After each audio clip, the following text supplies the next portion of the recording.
की सलाह कार्यक्रम में आज हमने आमंत्रित किया है वरिष्ठ स्त्री रोग विशेषज्ञ डॉक्टर प्रीति सिंह को। डॉक्टर साहब, हम आपसे ये जानना चाहेंगे कि बहुत सारे चेंजेस होते हैं किशोर वय बच्चों में, तो इसलिए ये बहुत आवश्यक है। ये नहीं है कि हम बाद में जीवन बनेगा, जीवन तो इसी उम्र से बनता है कि हमको क्या पढ़ना है, हमको खेलना है, हमको किस तरह से किससे संबंध रखना है, ये तो सारी चीजों का निर्धारण इसी समय होता है। तो किशोरावस्था में किशोर किस तरह की स्वास्थ्य समस्याओं का सामना करते हैं? देखिए, जैसे मैंने पहले बताया कि किशोरावस्था विकास होता है बच्चे का। कुछ बच्चे बहुत तेजी से बढ़ जाते हैं, कुछ लड़कियां तेजी से बढ़ जाती हैं, कुछ लड़के छोटे रह जाते हैं। तो पेरेंट्स हमारे पास अक्सर आते हैं कि इसकी हाइट नहीं बढ़ रही, हम इसको क्या दवाई दें। ऐसा कुछ नहीं, हम उसको चेक करते हैं। अगर कोई बहुत एबनॉर्मल डिफरेंस है तो बात अलग है, अन्यथा धीरे धीरे कुछ बच्चों में जो ग्रोथ का स्पर्ट वो देर से आता है, कुछ में जल्दी आता है। तो इस चीज को हमको बच्चे की अच्छी न्यूट्रिशन का ध्यान रखना है, उसके कॉन्फिडेंस का ध्यान रखना है।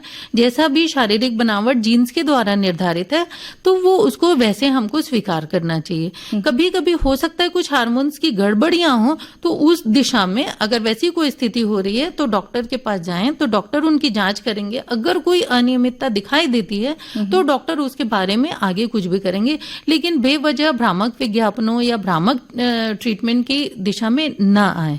उसी तरह पोषण जो है वो बहुत ही इंपॉर्टेंट चीज है। पोषण का मतलब जो पोषण की गड़बड़ी, यानी तो कुपोषण दोनों रूप में हो सकता है, यानी तो बच्चे को बहुत ज्यादा वो पोषण ले रहा है और जंक फूड ले रहा है, या नहीं तो वो बहुत कुपोषित है, वो समय से खाना नहीं खा रहा है। क्योंकि आजकल बच्चों में खासकर लड़कियों में जो डाइटिंग का जो फैब है ये उनको पता नहीं होता, ये उनके पूरे अंग को खराब कर रहा है, पूरे ऑर्गन्स को। जो भविष्य में जब उनको अपने स्टेमिना की या उनको कैलिबर की जरूरत होगी तो वो चीज वो खराब कर चुके होंगे। तो इसलिए पोषण बहुत जरूरी है। वो ना तो ज्यादा होना चाहिए ना कम, वह हमेशा संतुलित भोजन जो बोलते हैं ना वैसा ही होना चाहिए कि हमारी जैसे कैपेसिटी, हमारा ग्रोथ, हमारी एनर्जी और वाइटलिटी और हमारा अच्छे से विकास हो सके, इतना पोषण होना चाहिए। देखिए, पोषण में हमेशा एक पौष्टिक भोजन लेना है। एक पौष्टिक भोजन का मतलब होता है सही समय पे वह भोजन जिसकी आपको आवश्यकता है, वह भोजन जो आपका शरीर डाइजेस्ट कर सकता है। तो ये सारी चीजें ही बैलेंस और वो सही समय पे लेना आवश्यक है। ऐसा नहीं है कि बच्चा 9 बजे सो के उठ रहा है और 12 बजे वो नाश्ता ले रहा है। ये सारी चीजों से उनके शरीर की नींव पूरी खराब हो जाती है और फिर आगे उनको बहुत सारी हेल्थ संबंधी समस्याओं का सामना करना पड़ता है। और साथ के साथ जो आजकल बहुत सारी बीमारियां, जो डायबिटीज या फिर हाई ब्लड प्रेशर या फिर हार्ट की डिसीज या थायराइड की डिसीज या इवन कैंसर, ये सारी चीजें जो है वो हमारे न्यूट्रिशन, हम क्या खा रहे हैं, कैसे खा रहे हैं, कब खा रहे हैं, कितना खा रहे हैं, इसी से निर्भर करती हैं सारी चीजें। तो ये चीजों का वहां पर असर हो जाता है।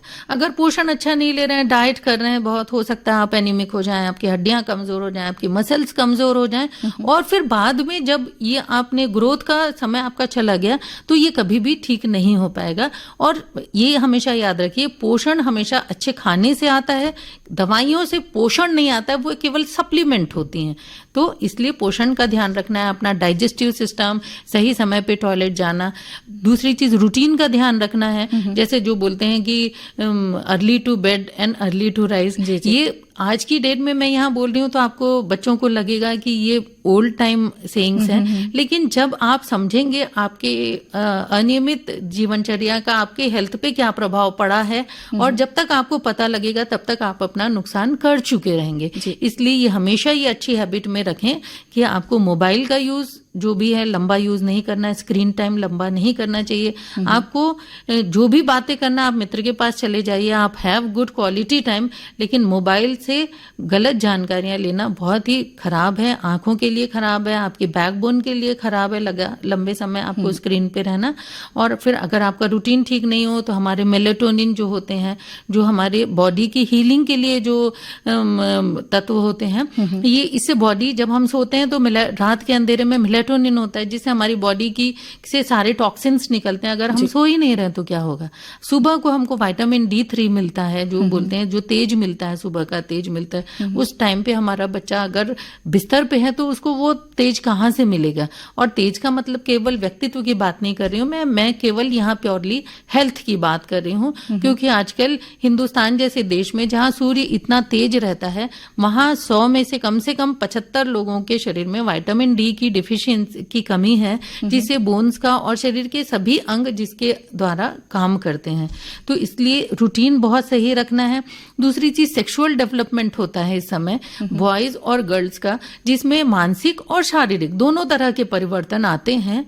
शारीरिक जो भी परिवर्तन आते हैं वो एक सामान्य जो भी परिवर्तन है वो उसमें अगर उनको कोई भी चीज असहज लगती है तो वो अपने पेरेंट्स से इस बारे में बात करें, ताकि पेरेंट्स अगर उनको लगता है कि कोई चीज शायद वो सही नहीं है तो पेरेंट्स डॉक्टर के पास जाके वो सलाह लेके चेक करवा सकते हैं कि उसमें कोई गड़बड़ी तो नहीं है। उसी तरह मानसिक जो चेंजेस आते हैं उसके लिए आपको ये मान के चलना है, take it easy, changes are there for life. तो चेंजेस जो हो रहे हैं उसको उस पे बहुत हमको परेशान नहीं होना है, उसको फॉलो नहीं करना है, उसको वो विचारों को आने जाने देना है। वो कुछ समय के बाद आपके शरीर में बैलेंस हो जाएंगे। इसके साथ ही आजकल जैसा आपने देखा, मैंने जो बोला कि वेस्टर्न कल्चर को फॉलो करते हुए जो सेक्सुअली बच्चे बहुत कम उम्र में जो सेक्सुअली जो एक्टिव हो रहे हैं, जो हमारे पास आजकल इतने बच्चे आने लगे हैं कि जो अपने इस तरह के बिहेवियर की वजह से गलत सलत गोलियां लेके, और इसमें बहुत सारे बच्चों की डेथ हो जाती है। हम लोगों ने देखा है कि जिसमें यंग बच्चे जो बिल्कुल अंतिम सांस लेते हुए पहुंचते हैं और उनका कुछ नहीं किया जा सकता। तो इस चीज पे हमेशा बच्चे ध्यान रखें। हर चीज उच्छृंखलता जो है वो मॉडर्निटी का उसका कोई साम्य नहीं है। आपको जो भी करना है आपको पता होना चाहिए आप क्या कर रहे हो। अगर वो सही है तो आप उस चीज को ओपनली अपने घर में डिस्कस कर सकते हो या बात कर सकते हो। तो सवाल डॉक्टर की सलाह कार्यक्रम में आज हम चर्चा कर रहे हैं किशोरावस्था और स्वास्थ्य विषय पर, और आज हमारे साथ हैं वरिष्ठ स्त्री रोग विशेषज्ञ डॉक्टर प्रीति सिंह। डॉक्टर साहिबा, हम ये जानना चाहेंगे कि किशोर वय बच्चों को अपनी सेहत का किस तरह से ख्याल रखना चाहिए। जैसे गर्ल्स को मासिक की अनियमितता या बहुत अधिक रक्त जाना, बहुत कम रक्त जाना, ये इस तरह की समस्याएं हो सकती हैं। अगर ये लगातार ये समस्याएं हो रही हैं तो इसकी वजह से ब्लड की कमी, थायराइड या फिर मोटापा या हार्मोन्स डिसबैलेंस, इस तरह की समस्याएं बढ़ जाती हैं। तो इस चीज को कृपया टालें नहीं। अगर साल में 2 बार 3 बार हो रहा है तो कोई दिक्कत नहीं है, लेकिन अगर ये बार बार हो रहा है तो आप तुरंत डॉक्टर के पास जाइए। उसी तरह जब बच्चे में सबसे पहले जो मेनार्की बोलते हैं, जो बच्चे में सबसे पहले पीरियड्स आने की शुरुआत होती है, तो वो क्या होता है कि पेरेंट्स इतने घबरा जाते हैं कि उनको लगता है अरे ये क्यों हो गया, मेरी बच्ची अभी इतनी छोटी है। कोई दिक्कत नहीं, बच्चा समझता है, उसको ये बताइए ये एक स्वाभाविक प्रक्रिया और इसको हमको कैसे टैकल करना है। उसके टीचर को भी बताइए, बच्चे के बैग में पैड दे दीजिए, उनको बता दीजिए कि ठीक है कभी भी पीरियड्स आए आपको वॉशरूम जाके आपको चेंज कर लेना है। जिस तरह से हम टॉयलेट जाते हैं या किसी जगह जाते हैं उसी तरह शरीर की है कि ये सामान्य प्रक्रिया है। जब बच्चे को इस तरह से उसके बारे में ना, लेकिन बार बार बच्चे के से उसके इस तरह के जो डेवलपमेंट्स के बारे में बच्चे को अवेयर करके बार बार हॉस्पिटल मत ले जाइए, क्योंकि फिर बच्चे को लगने लगता है कि शायद मुझ में कुछ अबनॉर्मल है। वो अपने शरीर के बारे में ज्यादा फोकस करने लगता है, उसमें डूबने लगता है, इधर उधर वो जानकारियां दिन भर खोजने लगता है। उससे बेहतर है कि उसको एक बार डॉक्टर को दिखा दिया, क्या करना है ये जानकारी रखिए, बाकी चीजों को ठीक है, शरीर है, परिवर्तन का समय है, होता रहेगा। उसके लिए बच्चे को उसकी पढ़ाई से ध्यान मत हटवाइए। तीसरी चीज जो है कि जो बहुत जो मेंसेस वगैरह आते हैं उसमें बच्चे को साफ सफाई का विशेष ध्यान दिलवाना है। उनको पैड समय से चेंज करना है, साफ सुथरे ड्राई या अच्छे कपड़ों के पैड्स या फिर आपको रेडीमेड पैड्स यूज करने हैं, तो आप उस पे साफ सफाई का ध्यान रखना है। आपको बहुत टाइट कपड़े नहीं पहनना है, जैसे पैंट्स या इस तरह की चीजें आप जो पहनते हैं उससे बहुत सारे फंगल इन्फेक्शन या इस तरह के इन्फेक्शन होने का डर, वायरल इन्फेक्शन होने का डर रहता है। तो बहुत टाइट कपड़े नहीं पहनना है। घर पे अगर हैं तो आपको लूज कपड़े पहनना है। उसी तरह आजकल बच्चों में एक बहुत सारी एक जो सामान्य समस्या हो गई वो ब्यूटी ट्रीटमेंट और ढेर सारी क्रीम्स वगैरह की जो यूज करने की समस्या होगी। मैं आपको ये बताऊं, कोई भी ऐसी क्रीम इस दुनिया में नहीं है जो आपके जीन्स में अगर आपका रंग सांवला है तो उसको गोरा कर सके। वो कुछ समय के लिए आपको ब्लीच कर सकती है जरूर, तो किसी भी ब्यूटी ट्रीटमेंट के इस तरह के वो आपके स्किन को बेसिक खराब कर देती है और वो फिर उसमें बहुत समय, कम समय में ही झुर्रियां वगैरह आने लगती हैं, वो पतली कर देती हैं स्किन की लेयर को।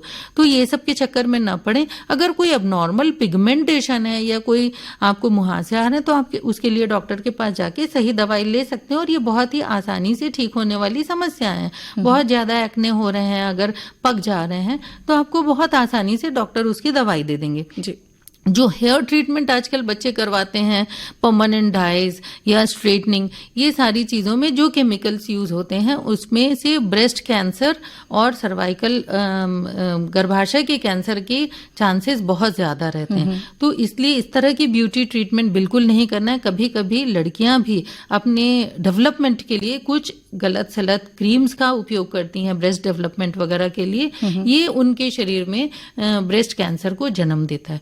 तो इसलिए मैं ये बात बिल्कुल अपने बच्चों यानी पेरेंट्स को भी बोलूंगी और बच्चों से भी बोलूंगी कि कृपया किसी भी तरह के कृत्रिम केमिकल्स उपयोग करने के पहले, वो सारी चीजें इतनी अच्छी नहीं है कि जो आपको परमानेंट कोई चीज, उससे ज्यादा अच्छा है आप अपने रूटीन, अपने डाइट का और अपने कैरेक्टर का अच्छा ध्यान रखिए, आपकी खूबसूरती उससे 100 गुना ज्यादा बढ़ जाएगी। अगर किसी किशोरावस्था में अगर किसी बच्चे का, बालक या बालिका का अगर समुचित विकास अगर नजर नहीं आता माता पिता को, तो उन्हें क्या करना चाहिए? क्या कोई टीके वगैरह लगाए जाते हैं? इस बारे में हमें कोई जानकारी नहीं, ऐसा बिल्कुल नहीं है। देखिए, समुचित विकास का मतलब ये होता है कि एक तो जो बच्चे का विकास होता है वो किन चीजों पे निर्भर करता है, वो तो पहले पेरेंट्स की जेनेटिक्स पे निर्भर करता है कि भाई अगर पेरेंट्स की हाइट कम है तो इस चीज पे खुश रहिए ना कि बच्चा आपसे अगर 6 इंच ऊंचा है तो ठीक है। आप ये मत सोचिए कि आपका बच्चा बहुत लंबा हो, और बच्चे को भी इस तरह की बातें मत डालिए। दूसरी चीज, उसके पोषण पे ध्यान दीजिए। अगर उसका जो डेवलपमेंट है वो अबनॉर्मल दिख रहा है तो आप डॉक्टर के पास जाइए। डॉक्टर आपके शरीर के हार्मोन्स की और बाकी चीजों की चेक करेगा। अगर उनको लगता है कि इसमें ये कोई बीमारी वाली चीज है तो वो उस चीज की दवाई देंगे, उसको करेक्ट करेंगे। अदरवाइज आपको रेगुलर फिजिकल एक्टिविटी, स्पोर्ट्स और अच्छी डाइट, ये चीजें ऐसी हैं कि आपको शरीर के, आपके जो शरीर का जो पोटेंशियल है उसके मैक्सिमम पोटेंशियल तक के आप पहुंच सकते हैं। तो किशोरावस्था में कौन से टीके लगाए जाते हैं? देखिए, एक रूटीन जो टीका होता है डीटी का, जो बच्चों को लगाया जाता है, डीपीटी जो लगाया जाता है बच्चों को, उसी का जो 10 साल के बाद डीटी का टीका लगता है, डिप्थीरिया और टेटनस का। तो टेटनस का टीका लगभग हर 5 साल में बच्चे को लगाते रहना चाहिए। तो वो टीका, कोई चोट लगी या न लगी हो, आपको एक बूस्टर डोज दे देने से आप कोई भी चोट, जाने अनजाने चोट से आपका बचाव रहता है। दूसरी एक चीज है जो कैंसर, गर्भाशय मुख कैंसर जो बोलते हैं, सर्विक्स के कैंसर, तो उस तरह के कैंसर यंग लड़कियों को उसके टीके लगवाने चाहिए ताकि भविष्य में या उनकी 50 या 60s की एज में जो बहुत कॉमन होते हैं गर्भाशय मुख के कैंसर, तो उससे इसका अभी से बचाव किया जा सकता है। उसकी 2 डोज लगती हैं, उससे इस कैंसर का बचाव किया जा सकता है। तीसरी एक चीज है रूबेला।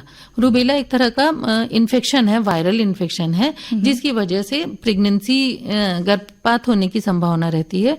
तो ये टीका भी लड़कियों को कम उम्र में लगा देना चाहिए ताकि उनकी भविष्य में प्रेगनेंसी खराब होने की, क्योंकि एक बार अगर रूबेला हो गया तो फिर वो आपकी उस प्रेगनेंसी को खराब करने की उसके बहुत चांसेस रहते हैं। तो इसलिए रूबेला का टीका लगवा लेना।